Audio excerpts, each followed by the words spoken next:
Hello, this is Hannah with Frugal for Two and welcome to another video. Today's video is a little bit different from past videos that I've done because today's video is not a recipe. Most of the videos I've done have been recipes because I love talking about cooking. I cook frequently and I'm learning how to make great home-cooked meals on a budget.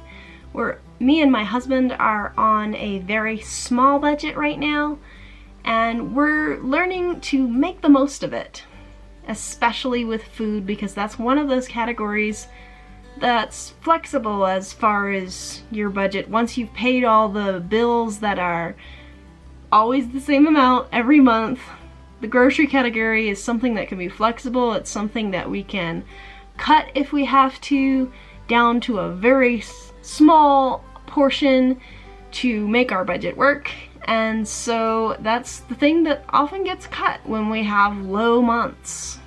So I do a lot of recipes like that, but today's video is a little bit different. I'm going to be sharing with you how I got the camera that I'm currently filming on.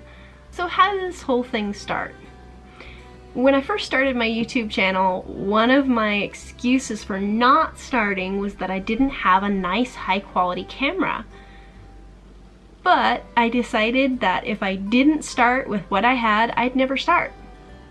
So I started with what I had, which was my phone and a webcam, a Logitech webcam that I've had for other purposes.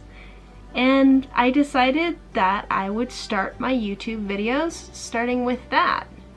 Now, because of the type of videos that I make, using my phone isn't always a great option because that requires me having one hand holding my phone, and it's just not practical. When you're doing a cooking video, you kind of need both hands a lot of the time when you're cooking. And so I opted to use my Logitech webcam more often. But I found as I was going on and making more and more videos, this was the cheap option, not the frugal option. Now there's no way we could afford on our budget to just go spend a bunch of money on a brand new camera for my channel. So I opted to wait and save for this camera in very small increments. I found little hustles outside of my normal job to bring in a little bit of income here and there. I saved what money I got for my birthday, and eventually I saved up enough to get this camera. Now let me show you the reason why my former setup was cheap and not frugal. So let's look at the setup that I have had since I started this channel. It started out with my laptop on a tray table, and attached up here is a little Logitech webcam attached to a mic stand by backing tape. Obviously this is not the ideal setup, but it helped me out with what I needed to film. I was able to adjust this, but every time I had to switch angles, I ended up having to move the tray table, the mic stand, adjust the mic stand, try and get it at the right angle, adjust the lighting, and everything else. I don't really have a lot of adjustment as far as lighting. All I really have is the lights in my kitchen. I don't have any kind of stand lighting. Again, it's a frugal channel, I just couldn't really afford it. But I started with what I had, and this was it. So why was this the cheap option rather than the frugal option? Because of the time it was taking to change every time I wanted a new angle. Now, you end up changing angles quite a bit when you're cooking, showing the different ingredients, showing the pot, pan, whatever you happen to be working with. And it was taking so much time that I really stopped wanting to film. I didn't want to stop and film because I knew a 30-minute dinner was going to turn into a 2-hour experience trying to film all these angles. So instead of dragging around a tray table and dragging around a mic stand with a web camera taped to the top of it, I decided to start saving for a camera.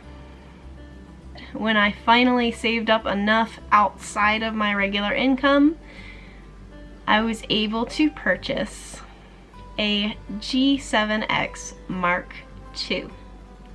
This is a camera that I've heard a lot about on several big YouTube channels, including J. Morrell Stewart, which is one of the channels that I've gotten a lot of inspiration from. She uses this camera and she was highly recommending it, and that, along with my own research, convinced me that this was the right camera for this channel. But it is almost it's about a $650 camera from most sources, and I knew that was going to take a very long time to save up. So I started looking into options. I noticed that there were almost 2 versions of the camera online, and you could find it either at about a $400 price range or a $650 range. And I was a little bit iffy about this because it seemed like such a gap. I didn't know what the difference was. I was wondering if there was a difference in models or what was going on. I don't know a ton about cameras, but I do know a little bit. I started out looking online at different places like Amazon and Best Buy, places I knew were reputable. Most of them had it priced about $650, other than some of the lower sellers on Amazon, which were again running about $400, and made me a bit nervous because it was also a whole kit and they were selling it for $400.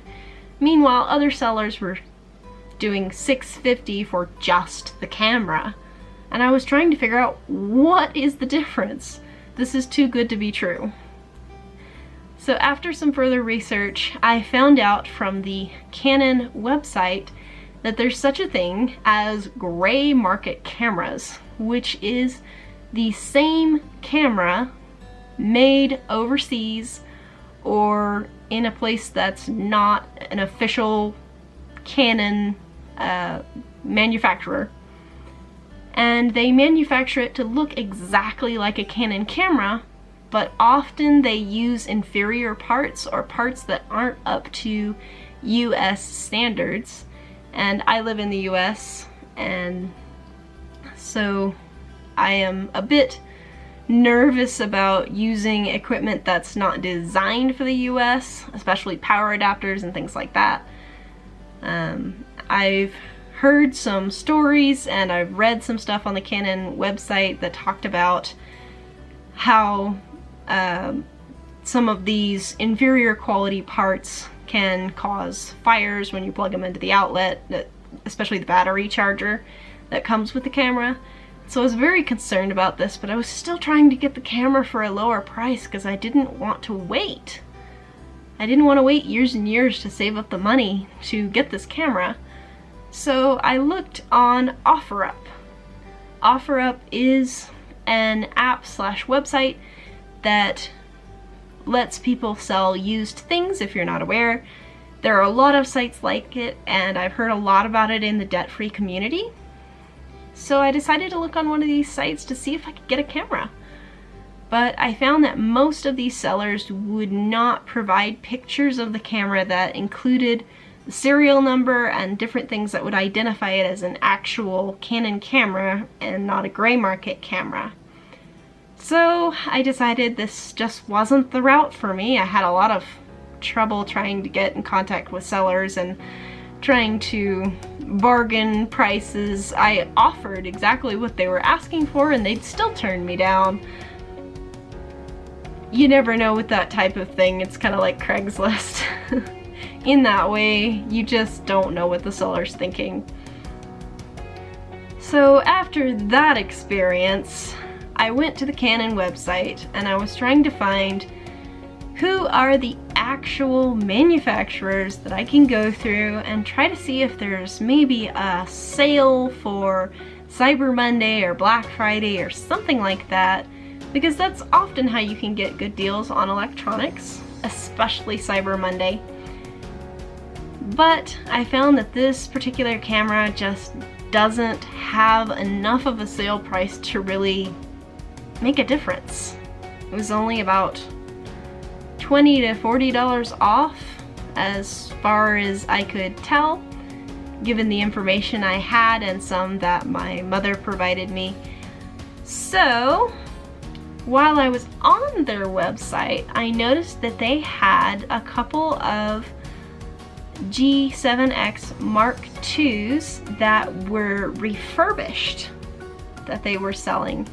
And if you're not aware, refurbished is just a camera that was returned to the seller and they look it over with a fine-tooth comb and they replace any parts that were damaged, and it's pretty much a brand new camera. And it just may have a little bit of wear and tear on it. So the price for a refurbished camera was around $510. That's something that I could actually afford with the money that I had saved up over months and months. And I finally have it now. Being cheap and being frugal are two very different things, and for this I chose the frugal option, which was to save the time and the effort and get a camera that works well, that I know will last because it is an actual Canon camera, it's not a gray market camera, and I'm very, very happy with my purchase. And now I will include for you a clip of what the actual camera looks like. Now, please be patient with me. I only have a hand tripod for it at the moment. I'm still saving up money to get an actual tripod. And the other downside is I could only afford one battery for the camera, so I have to keep filming stuff and then waiting for the battery to charge and then filming the rest of it when it's too long. Especially videos like this where I'm talking and I tend to have a lot of takes because either there's noise in the background or I'm just messing up on camera because I mess up on camera. But let me include a clip of the camera here so you can see what it looks like. So this is filmed on my phone, and this is the little tripod that I have for it. It's bendy. I can wrap it around things, though it's pretty heavy, so I can't wrap it around anything that's not really sturdy. And then this is the G7X Mark II. Oh, and automatic shut off. Now the great thing about this is that it has a preview screen that flips around, making it very, very easy to work with. And this way you can see that it can flip up just like this, which is wonderful since I do a lot of vlogs / cooking videos that I'm doing at odd angles. And it's got a lot of wonderful features. I'm not a tech channel, so I won't really go into those features. You can find a lot of videos on the Mark II. But I just wanted to show you, this is what I'm going to be filming on from now on as much as I can. I found out that I have a little bitty lapel mic, but I found out that this camera even has a better mic. The inbuilt mic on this camera is better than my external lapel mic. So when I can, I'll be using the audio from this camera. I do tend to do a lot of voiceover videos because I tend to have noisy neighbors and a noisy husband and a noisy house. I'm sure many of you know what that's like. But when I can do live footage I will definitely be using the audio from this camera as it is much better than anything else I have. And with that, I hope you enjoyed this video. I hope it gave you a little insight on why this channel now looks a little bit different and why things will be changing up in the future as far as film quality and hopefully audio quality as well whenever I get to film live. And I hope that this has given you a little bit of insight into why this is the Frugal option for me and why it may be for you to upgrade your camera if you have a YouTube channel. With that, I'll see you next time. Sorry if I rambled!